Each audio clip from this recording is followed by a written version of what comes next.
یہ اس زمانے کی بات ہے جب بنی اسرائیل نے فرعون کے ظلم سے نجات پائی تھی، جب سمندر چیر دیا گیا تھا اور باطل اپنی تمام طاقت کے باوجود ڈوب چکا تھا۔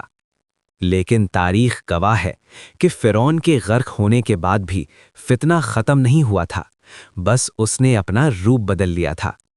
اس فتنے کا نام سامری تھا۔ سامری کون تھا؟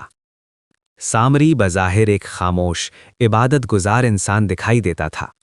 لوگ اسے نیک سمجھتے تھے، مگر اس کے دل میں کفر، غرور اور شیطانی مکر پل رہا تھا۔ وہ جادو جانتا تھا، اور جادو سے زیادہ وہ انسانوں کے دلوں کو بہکانے کا فن جانتا تھا۔ کوہ طور کا سفر۔ فرعون کے انجام کے بعد حضرت موسیٰ علیہ السلام بنی اسرائیل کو لے کر وادی سینا کی طرف روانہ ہوئے۔ اللہ تعالیٰ نے ارادہ فرمایا کہ اپنی کتاب تورات عطا فرمائیں۔ چنانچہ حضرت موسیٰ کو 30 راتوں کے لیے کوہ طور پر بلایا گیا۔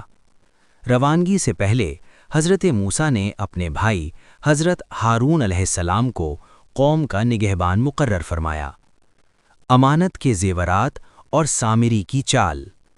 حضرت ہارون نے قوم کو جمع کر کے فرمایا، اے بنی اسرائیل، جو زیورات تم مصر سے لائے ہو وہ ہمارے نہیں، یہ امانت ہیں اور امانت میں خیانت حرام ہے۔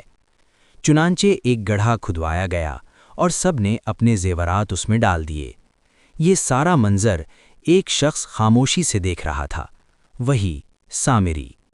جب سب زیورات ڈال چکے تو سامری آگے بڑھا، مٹھی بند کیے ہوئے۔ حضرت ہارون نے سمجھا کہ شاید یہ بھی زیور ہی ہے اور اجازت دے دی، مگر اس کی مٹھی میں سونا نہیں تھا بلکہ ایک خاص مٹی تھی، سونے کا بچڑا۔ رات کے اندھیرے میں سامری نے وہ زیورات نکالے، آگ میں پگھلایا اور سونے کا ایک بچڑا بنا ڈالا۔ لیکن حیرت انگیز بات یہ تھی کہ وہ بچڑا آواز نکالتا تھا، بالکل زندہ جانور کی طرح۔ لوگ حیران رہ گئے، دل لرز گئے اور عقلوں پر پردہ پڑ گیا۔ سامری نے مسکرا کر کہا، یہی تمہارا معبود ہے اور موسیٰ کا بھی۔ اور یوں شرک کا دروازہ کھل گیا۔ حضرت ہارون علیہ السلام دوڑے آئے، قوم کو روکا، سمجھایا، اللہ کی وحدانیت یاد دلائی، مگر افسوس، قوم نے کہا ہم موسیٰ کے آنے تک اسی کی عبادت کرتے رہیں گے۔ واپسی اور غضب الہی۔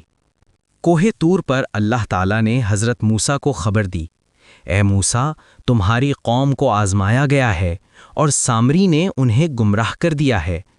حضرت موسیٰ غصے اور رنج میں قوم کی طرف لوٹے۔ منظر دیکھا تو دل کانپ اٹھا۔ انہوں نے تختیاں رکھ دیں اور بھائی کو تھام کر پوچھا، میرے بعد یہ کیا ہو گیا؟ حضرت ہارون نے سب کچھ بیان کر دیا۔ سامری کا انجام۔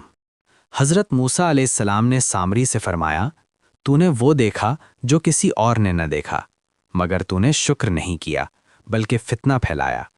اسے دنیا میں تنہائی اور ذلت کی سزا ملی اور آخرت میں عذاب کا وعدہ۔ سونے کا بچڑا جلایا گیا، راکھ دریا میں بہا دی گئی، شرک کرنے والوں کی پہچان ہو گئی اور سخت توبہ کا حکم دیا گیا۔ عبرت کا سبق۔